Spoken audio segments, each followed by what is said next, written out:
حضرت عائشہ رضی اللہ تعالیٰ عنہ بیان فرماتی ہیں کہ رسول اللہ صلی اللہ علیہ وآلہ وسلم ایک دن میرے گھر تشریف لائے تو دیکھا کہ میں رو رہی تھی۔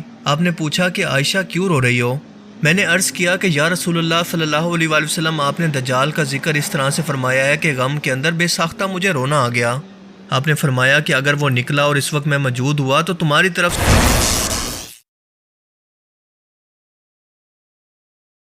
السلام علیکم دوستوں، میں ہوں بلال مصطفیٰ، آپ سب دیکھ رہے ہیں آسان ریئیکشن۔ ویلکم مائی یوٹیوب چینل، آپ سب کو ویلکم۔ آسان ریئیکشن کی جانب سے حسیب شفقت بھائی کی ویڈیو آ چکی ہے جو کہ دجال کے بارے میں بتائیں گے۔ اس ویڈیو کے بارے میں آپ کو جاننا بہت ضروری ہے کیونکہ دجال صرف دجالی نام سنا ہے، اس کے بارے میں تھوڑی بہت انفارمیشن بھی ہونا لازم ہے آپ کے اوپر، کس طرح سے دجال کا ظہور ہوگا اور دجال کے بارے میں ہمارے پیارے آقا مصطفیٰ صلی اللہ تعالیٰ علیہ وسلم نے کیا باتیں بتائی تھیں، تو وہ بھی اس سے ریلیٹڈ اس ویڈیو میں آپ سن سکیں گے۔ تو اس لیے کہہ رہا ہوں ویڈیو اسکپ نہیں کرنا ہے، ویڈیو ضرور لاسٹ تک میرے ساتھ دیکھنا اور کامنٹ لائک شیئر ضرور کرنا ہے ویڈیو کے اندر۔ اور چلیے لیٹس گو، ویڈیو کو اسٹارٹ۔ السلام علیکم دوستو، میرا نام ہے حسیب شفقت اور آپ دیکھ رہے ہیں ہنسی ٹی وی۔ ناظرین، میں اس وقت مقام لد باب لد پہ ہوں اور جس کا تذکرہ حدیث کے اندر آیا، نبی کریم صلی اللہ علیہ وسلم نے ارشاد فرمایا یقتل ابن مریم الدجال فی باب لد۔ تو جو باب لد ہے وہ مقام لد، وہ اس جگہ پہ ابھی میں ہوں۔ یہ میرے پیچھے آپ جو مسجد دیکھ رہے ہیں، یہ جو مسجد ہے، اس مسجد کے دو حصے ہیں، ایک چرچ ہے اور ایک آدھی جو ہے وہ مسجد ہے۔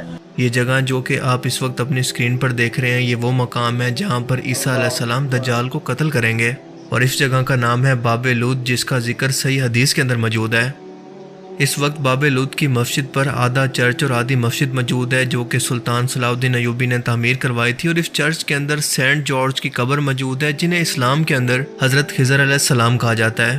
ایک ساتھ چرچ اور مسجد کی موجودگی یہاں پر اس لیے ہے کیونکہ اس علاقے کے اندر ٹائم ٹو ٹائم کئی قوموں نے حکومت کی ہے، اور یہ علاقہ کرسچنز کے پاس بھی رہا، مسلمانوں کے پاس بھی، اور اس وقت بھی یہودیوں کے قبضے میں ہے۔ دجال جو کہ قرب قیامت کا بدترین فتنہ ہے، وہ دراصل یہودی نسل سے ہوگا۔ وہ انتہائی شودہ باز ہوگا جس کے ماتھے پر واضح طور پر کافر لکھا ہوگا۔ وہ خدائی کا دعویٰ کرے گا اور ایک آنکھ سے کانا ہوگا، اس کے ماتھے پر کافر لکھا ہوگا، اور 70,000 اصفہان کے یہودی اس کے ساتھی ہوں گے۔ زیادہ تر عورتیں اس کی ساتھی ہوں گی۔ وہ بہت ہی تیزی سے سفر کرے گا، دنیا کے چکر لگائے گا، سوائے مکہ اور مدینہ کے علاوہ وہ دنیا میں ہر ایک جگہ پر داخل ہو کر اپنی تبلیغ کرے گا۔ امام مہدی علیہ السلام کے ظہور کے بعد دجال دنیا کے اندر ظاہر ہوگا، اور اس سے پہلے اس کے پیروکار اس کی تمام فوج اور اس کے نیٹ ورک کو تیار کر چکے ہوں گے، بس اس کی تاج پوشی یعنی اسے بادشاہ بنانا باقی ہوگا۔ یہ پوری دنیا کے اندر گھوم کر خدائی کا دعویٰ کرے گا، اور کمزور عقیدہ کے مسلمان اور دنیا کے ہر ایک مذہب کے ماننے والے کمزور عقیدہ کے لوگ اس پر ایمان لے آئیں گے۔ وہ امام مہدی علیہ السلام کے خلاف اپنی بہت بڑی فوج جنگ کے لیے اکٹھی کرے گا، اور اپنی فوج کے ساتھ یہ امام مہدی علیہ السلام اور ان کی فوج کا محاسبہ دمشق کی ایک جامع مسجد کے ارد گرد کرے گا۔ اس کی فوج جامع مسجد کے ارد گرد موجود ہوگی، اور امام مہدی علیہ السلام اور ان کی فوج کسی بلڈنگ کے اندر موجود ہوں گے۔ امام مہدی علیہ السلام دجال کی اتنی بڑی فوج کا مقابلہ کرنے کی طاقت نہیں رکھتے ہوں گے، لہٰذا نماز کا وقت ہوگا، اور اسی وقت اس مسجد کے مینار پر عیسیٰ علیہ السلام دو فرشتوں کے کندھوں پر ہاتھ رکھ کے آسمان سے نیچے تشریف لائیں گے، اور ان کے بالوں سے پانی ٹپک رہا ہوگا۔ وہ امام مہدی علیہ السلام کے پیچھے نماز پڑھیں گے، اور دجال انہیں دیکھ کر ایسے پگھلے گا جیسے پانی نمک کے اندر پگھلنے لگتا ہے۔ حضرت عیسیٰ علیہ السلام اس کی فوج کا مقابلہ کر کے اسے شکست دیں گے، اور اسی دوران دجال بھاگ کر اپنی جان بچا کر ایک ایسی جگہ پر جہاں پر اس کے لوگ یعنی یہودی اسے پناہ دے سکیں وہاں پر پہنچ جائے گا، اور یہ جگہ ہوگی مقام لد۔ اسی مقام لد پر عیسیٰ علیہ السلام باقی یہودیوں اور دجال کو قتل کریں گے، اور پاس موجود کنویں کے اندر اس کی لاش کو پھینک دیں گے، صلیب کو توڑ دیں گے، اور پوری دنیا پر اس کے بعد ایک ہی مذہب اور ایک ہی حکومت ہوگی، اور اللہ کا قانون ہوگا۔ دنیا کا ہر شخص مسلمان ہوگا، کیونکہ یہودی تو عیسیٰ علیہ السلام کی فوج کے مخالف کھڑے ہو کر اور دجالی فوج کے ساتھی بن کر مارے جائیں گے، تو کرسچنز کے خلاف عیسیٰ علیہ السلام خود کھڑے ہو جائیں گے کہ مجھے بتاؤ کہ میں نے تم لوگوں سے کب کہا تھا کہ میں اللہ کا بیٹا ہوں، میری پرستش کرو۔ صلیب توڑنے کا مطلب ہی یہی ہے کہ وہ اس آیت سے انکار کریں گے کہ یہ میری تعلیم نہیں تھی۔ تاریخی اعتبار سے لود ایک بہت ہی پرانا شہر ہے، اور تقریباً 5250 قبل مسیح میں بھی یہاں پر انسانی آبادی کے نشان موجود ہیں، جو اس بات کی طرف اشارہ کرتے ہیں کہ زمانہ قدیم کے اندر بھی یہاں پر آبادی موجود تھی، لیکن تاریخ کے اندر اس کا سب سے پہلا ذکر موجود تھا 1500 قبل مسیح کے اندر مصر کی تاریخ میں۔ تاریخ میں اس شہر پر کئی قوموں کا قبضہ رہا اور اسے فاتح کرنے والے لوگوں نے اس کو کئی نام دیے۔ یہ یہودیوں، مسیحیوں اور مسلمانوں کی حکومت کا حصہ رہا اور 636 عیسوی کے اندر حضرت خالد بن ولید نے جب فلسطین پر قبضہ کیا تو یہ شہر بھی فتح ہوا اور اس کا نام رکھا گیا اللد۔ بعد میں صلیبی جنگوں کے دوران یہ شہر مسلمانوں سے چھن گیا۔ یہ شہر برطانوی راج کا بھی حصہ رہا اور اس دوران اس کا نام تبدیل کر کے لڈا رکھ دیا گیا۔ لیکن جب 1948 کے اندر اسرائیلیوں نے عرب کو شکست دے کر اس شہر کو فتح کیا تو اس شہر کا نام ایک دفعہ پھر سے بدل کر وہی پرانا یہودی نام یعنی کہ لد رکھ دیا گیا۔ موجودہ دور میں لد اسرائیل کے دارالحکومت تل ابیب سے تقریباً 15 کلومیٹر دور واقع ہے اور 2007 کے آخر کے اندر یہاں کی آبادی کا اندازہ تقریباً 67,000 یعنی 67,000 لوگوں کا تھا، جن میں سے 80% یہودی مذہب اور باقی 20% کے اندر زیادہ تر آبادی مسلمانوں کی ہے، جبکہ کچھ مسیح شامل ہیں۔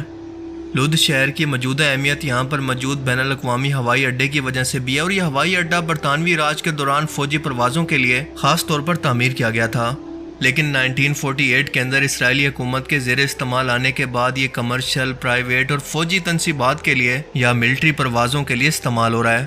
ٹرین، بس یا کار کسی بھی ذریعے سے اس ہوائی اڈے تک پہنچنا ممکن ہے۔ اس ایئرپورٹ کے 4 ٹرمینل ہیں، جن میں سے 3 استعمال کے اندر ہیں، جبکہ چوتھا ٹرمینل 1999 کے اندر مکمل ہونے کے باوجود ابھی تک نہیں کھولا گیا۔ اسرائیل فلسطین تنازع کے پیش نظر یہاں پر سیکیورٹی کا بھی بہت زیادہ انتظام کیا گیا اور یہ دنیا کے محفوظ ترین ہوائی اڈوں کے اندر شمار ہوتا ہے، یعنی یہاں کی سیکیورٹی اتنی سخت ہے کہ کوئی پرندہ بھی پر نہیں مار سکتا۔ Today we are flying the world's most secured airline, equipped with missile defense systems, armed sky marshals and intense background check. اب ذرا اس شہر کے اسی نام کو واپس لوٹانے اور اسی جگہ پر ایک اہم ترین یہودیوں کو ایئرپورٹ بنانے پر جہاں پر ان کے فوجی جہاز آپریٹ کرتے ہوں، یہاں کے چوتھے ٹرمینل کو آج تک بند رکھنا، جہاں پر یقیناً کوئی خفیہ بنکر موجود ہو سکتا ہے۔ اس علاقے کا یہودی قبضے کے اندر جانا اور یہاں پر 80% یہودی آبادی کا موجود ہونا، جس کا 1400 سال پہلے تصور کرنا بھی مشکل تھا، کیا یہ سب کچھ اتفاق ہے؟ بالکل نہیں، بلکہ یہ بتا رہا ہے کہ دجال کسی ایسی ٹیکنالوجی کا استعمال کرے گا کہ دنیا کا تیز ترین چکر لگا کر اپنی دعوت کو پھیلائے گا اور اپنی جان بچا کر اسی ایئرپورٹ سے نکلنے کی کوشش کرے گا، یا پھر اسی ایئرپورٹ کے چوتھے ٹرمینل پر کسی بنکر کے اندر رک کر اپنی جان بچانے اور اپنی یہودی فوج کو اکٹھا کرنے کی کوشش کرے گا۔ مگر عیسیٰ علیہ السلام اس کا پیچھا کرتے ہوئے اسے مقام لوط کے مقام پر ہی روک کر اس کا قتل کر دیں گے۔ اب آپ ایک ایک نشانی کو ملاتے جائیں تو تمام تصویر آپ کے سامنے بالکل واضح ہوتی جائے گی۔ حضرت عائشہ رضی اللہ تعالیٰ عنہ بیان فرماتی ہیں کہ رسول اللہ صلی اللہ علیہ وآلہ وسلم ایک دن میرے گھر تشریف لائے تو دیکھا کہ میں رو رہی تھی۔ آپ نے پوچھا کہ عائشہ کیوں رو رہی ہو؟ میں نے عرض کیا کہ یا رسول اللہ صلی اللہ علیہ وآلہ وسلم، آپ نے دجال کا ذکر اس طرح سے فرمایا ہے کہ غم کے اندر بے ساختہ مجھے رونا آ گیا۔ آپ نے فرمایا کہ اگر وہ نکلا اور اس وقت میں موجود ہوا تو تمہاری طرف سے میں اس سے نمٹ لوں گا، اور اگر وہ میرے بعد نکلا تو پھر یہ بات یاد رکھنا کہ تمہارا پروردگار کانا نہیں ہے، جبکہ دجال کانا ہوگا۔ جب وہ نکلے گا تو اس کے ساتھی اصفہان کے یہودی ہوں گے، یہاں تک کہ جب وہ مدینہ آئے گا تو وہاں پر ایک طرف آ کر اترے گا۔ اس وقت مدینہ کے 7 دروازے ہوں گے اور ہر دروازے پر 2 فرشتے نگران ہوں گے جو کہ اس کے اندر آنے سے پہلے اس کو تلواریں لے کر روکیں گے، اسے اندر داخل نہیں ہونے دیں گے۔ ہاں، لیکن مدینہ کے اندر جو بدعمال لوگ آباد ہیں وہ نکل کر خود اس کے پاس چلے جائیں گے۔ اس کے بعد وہ فلسطین میں باب لوط پر آئے گا، پھر عیسیٰ علیہ السلام نزول فرما چکے ہوں گے اور وہ یہاں پر اس کو قتل کریں گے۔ پھر عیسیٰ علیہ السلام 40 سال تک ایک انصاف کرنے والے حکمران کی حیثیت سے زمین پر زندہ رہیں گے۔ آج سے 1400 سال پہلے اس حدیث مبارکہ کے بیان کے وقت لوط کے مقام پر ایک چھوٹا سا گاؤں موجود تھا۔ حضرت عیسیٰ علیہ السلام کے ہاتھوں دجال کے اس مقام پر قتل کی بظاہر کوئی وجہ سمجھ نہیں آتی تھی، لیکن مسلمانوں نے کئی صدیوں تک اس باب لوط کی اہمیت کو جاننے کی کوشش کی، جو آج اس ایئرپورٹ اور یہودی آباد کاری کے آباد ہونے کے بعد واضح طور پر ہمیں سمجھ آنا شروع ہو گیا ہے کہ بے شک اللہ کے رسول نے بالکل سچ ہی فرمایا تھا۔ یقیناً ابھی بھی بہت کچھ مزید ٹائم کے ساتھ واضح ہونا باقی ہے، کیونکہ ممکن ہے کہ آنے والے ٹائم کے اندر دجال یہاں پر کوئی اپنی فوجی چھاونی یا پھر اپنی سلطنت کا کوئی مرکز تعمیر کرے جہاں پر اسے پناہ کی امید ہو، اور یہی امید اسے یہاں پر کھینچ لائے۔ لیکن حضرت عیسیٰ علیہ السلام جو کہ زمین پر فتنہ دجال کا خاتمہ کرنے کے لیے اتارے گئے ہوں گے، وہ اسے بھاگنے سے پہلے ہی پکڑ لیں گے اور قتل کر دیں گے۔ یوں دنیا سے ہمیشہ کے لیے دجال کا خاتمہ ہو جائے گا اور پوری دنیا پر اسلام کا بول بالا ہوگا۔ اللہ تعالیٰ ہمیں سمجھنے کی اور نیک عمل کرنے کی توفیق عطا فرمائے، آمین۔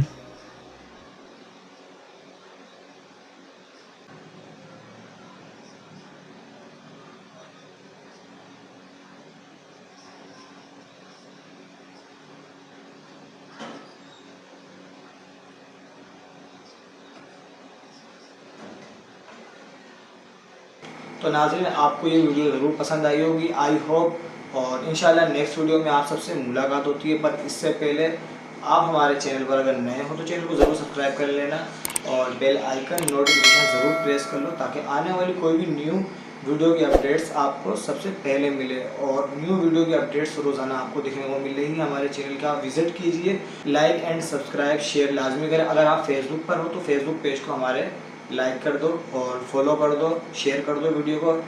تو مجھے دیجیے اجازت، نیکسٹ ویڈیو میں آپ سب سے ملاقات ہوتی ہے، تب تک کے لیے اپنا بہت سارا خیال رکھنا، دعا میں مجھے یاد رکھنا۔ السلام علیکم ورحمۃ اللہ وبرکاتہ۔